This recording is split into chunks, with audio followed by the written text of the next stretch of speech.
হাদিস শরীফে আছে, বনি ইসরাইল গোত্রের 3 জন লোকের কাছে হযরত জিবরাইল আলাইহিস সালাম উপস্থিত।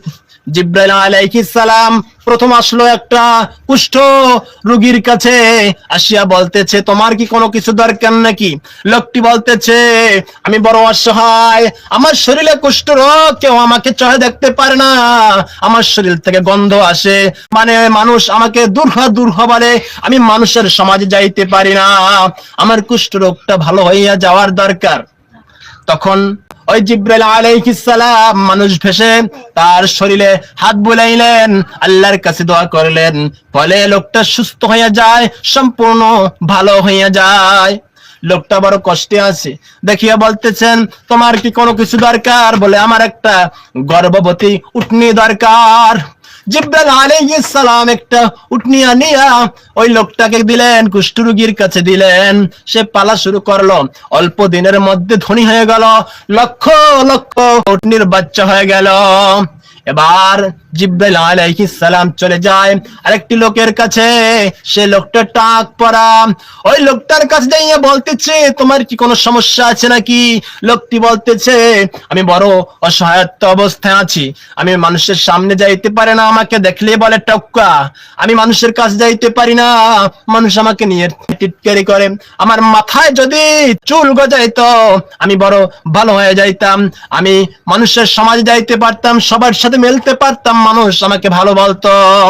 তখন হযরত জিবরাইল আলাইহিস সালাম তার শরীরে মালিশ করে দিলেন, তার মাথায় একটু হাত বুলিয়ে দিলেন, আল্লাহর কাছে দোয়া করলেন, তার সাথে সাথে তার মাথায় চুল গজিয়ে গেল। এবার বলতেছে, তোমার কোনো কিছু দরকার কিনা? লোকটি বলতেছে, একটি গর্ভবতী গাভীর দরকার, একটি গর্ভবতী গাভী হলে আমি ওই গাভীর মাধ্যমে, বাচ্চার মাধ্যমে আমি স্বাবলম্বী হইতে পারতাম। এবার ওই জিবরাইল আলাইহিস সালাম তিনি একটি গর্ভবতী গাভী আনিয়ে দিলেন, ফলে কিছুদিনের মধ্যে সে লক্ষ লক্ষ গরুর মালিক হয়ে গেল। এবার তিনি চলে গেলেন একজন অন্ধর কাছে, অন্ধর কাছে যেয়ে বলতেছে, হে অন্ধ, তুমি কেমন আছো? বলে, আমি তো ভালো আছি আলহামদুলিল্লাহ। বলে, কোনো সমস্যা আছো নাকি? বলে, হ্যাঁ সমস্যা আছি, আমি অন্ধ মানুষ, পৃথিবী কি জিনিস আমি দেখি না, পৃথিবীর সমস্যা কি হয় আমি দেখি না, আমার পিতা কেমন, আমার মা কেমন, আমার সম্পদ কিরকম, পৃথিবীর কোনো কিছুই আমি দেখতে পারি না, আমার কাছে পৃথিবী অন্ধকার। যদি আমি সুস্থ হইতাম তাহলে আমি আল্লাহর কাছে সেজদা দিতাম, ইবাদত বন্দেগি করতাম, শুকরিয়া আদায় করতাম। এবার জিবরাইল আলাইহিস সালাম তার চোখে হাত বুলাইলেন, আল্লাহর কাছে দোয়া করলেন, ফলে লোকটা সুস্থ হয়ে গেল, চক্ষু ভালো হয়ে গেল। এবার বলতেছে, ভাই তোমার কি অন্য কিছু দরকার কিনা? বলে, হ্যাঁ আমার দরকার হচ্ছে বকরি। এবার জিবরাইল আলাইহিস সালাম দূর থেকে কিছু বকরি নিয়ে আনিয়া দিলেন, গর্ভবতী বকরি আনিয়া দিলেন। লোকটা কিছুদিনের মধ্যে ধনী হয়ে যায়, কিছুদিনের মধ্যে লক্ষ লক্ষ বকরির মালিক হয়ে যায়। জিবরাইল আলাইহিস সালাম দীর্ঘদিন পরে এবার চলে গেলেন কুষ্ঠ রোগীর কাছে মানুষ বেশে, শুধু মানুষ নয় বরং ভিক্ষুকের বেশে হাঁটিয়া হাঁটিয়া গেলেন, যা বলতেছেন, ভাই সমস্যায় পড়ে গেছি, কতদিন হয়েছে খাই না, বড় অসহায়ত্ব অবস্থায় দিন যাপন করছি, তুমি যদি আমাকে একটা উটনি দিতে তাহলে আমি স্বাবলম্বী হইতে পারতাম। কুষ্ঠওয়ালা লোকটি বলতেছে, কেন তোমাকে উটনি দেব? এই উটনি আমার বড় কষ্টের, আমার বাপ দাদার, আমার দাদা দাদির, আমার পূর্বপুরুষ থেকে আমি ধনী, আমার কষ্টের জিনিস তোমাকে আমি কেন দেব? এবার তাকে অনেক বোঝানোর চেষ্টা করলো, কিন্তু সে বোঝে না। জিবরাইল আলাইহিস সালাম তিনি ভিখারি বেশে বলতেছে, ভাই তুমি না কুষ্ঠ রোগী ছিলে, তোমার না কোনো কিছু ছিল না, তুমি বাবা সহায় ছিলে। বলে, না, কেমন কথা তুমি আমার কাছে বলো, আমি কখনো সমস্যাগ্রস্ত ছিলাম না, কখনো অসহায়গ্রস্ত ছিলাম না, এই উটনি এটা আমার থেকে না, এটা আমার মায়েরও ছিল, আমার দাদারও ছিল, আমার পূর্বপুরুষ থেকে আমি ধনী, আমি কখনো গরিব ছিলাম না। বলে, তুমি কুষ্ঠ রোগী ছিলে না? না, আমি কুষ্ঠ রোগী ছিলাম না, আমি পূর্ব থেকে আমি সুস্থ ছিলাম। কুষ্ঠ আবার কি জিনিস, এটা আবার কবে হলো আমার? সবকিছু অস্বীকার করে বসলো। জিবরাইল আলাইহিস সালাম আল্লাহর কাছে দোয়া করলেন, হে আল্লাহ, লোকটি সবকিছু অস্বীকার করছে, আল্লাহ লোকটি যদি সত্যবাদী হয় কোনো সমস্যা নাই, লোকটি যদি মিথ্যুক হয় তাকে তুমি পূর্ববর্তী অবস্থায় ফিরে দাও। দিন যাইতে না যাইতে লোকটা আবার কুষ্ঠরোগী হয়ে গেল, আবার সমস্যাগ্রস্ত হলো, সমস্ত উটনি গুলো সব ঝোলায় ধরলো, সব মারা গেল, সব শেষ হয়ে গেল।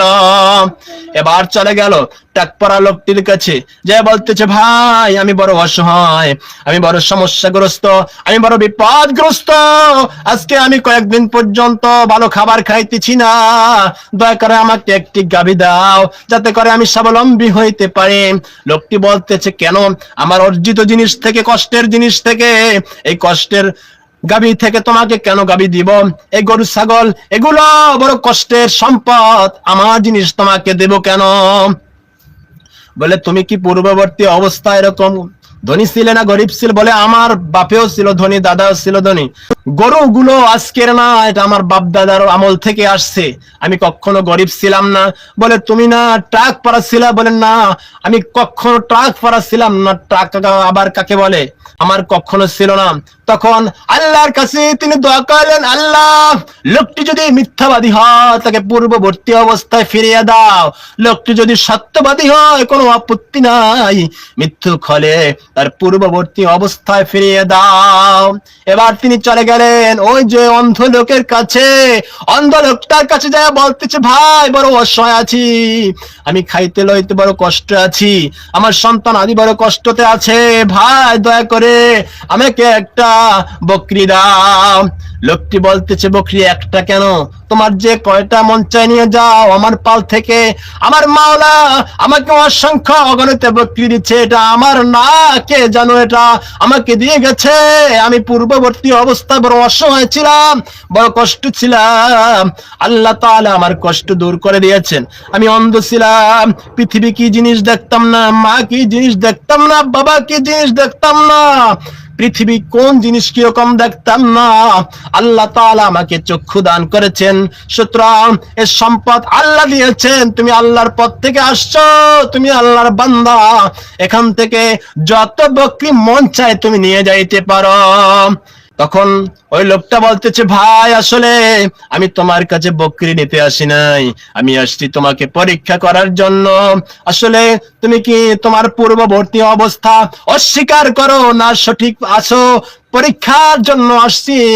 এই বকরিগুলো সব তোমার, এগুলো আমার কিছু দরকার না।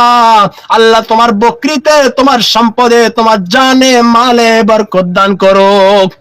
তার কাছ থেকে বিদায় নিয়ে চলে গেল। বন্ধুরা, এই জন্য প্রত্যেকটা জিনিসের হিসাব দিতে হবে এবং সর্বাবস্থায়, বিপদে আপদে, কষ্টে সুখে দুঃখে সর্বদা আল্লাহকে স্মরণ করতে হবে। আল্লাহ তাআলা আমাদেরকে বেশি বেশি স্মরণ করার তৌফিক দান করুক। আল্লাহকে আমরা এই জন্য ভালোবাসবো যে তিনি আমাদের রিজিক দাতা, তিনি আমাদের প্রতি দয়ালু, তিনি আমাদের প্রতি অনুগ্রহকারী।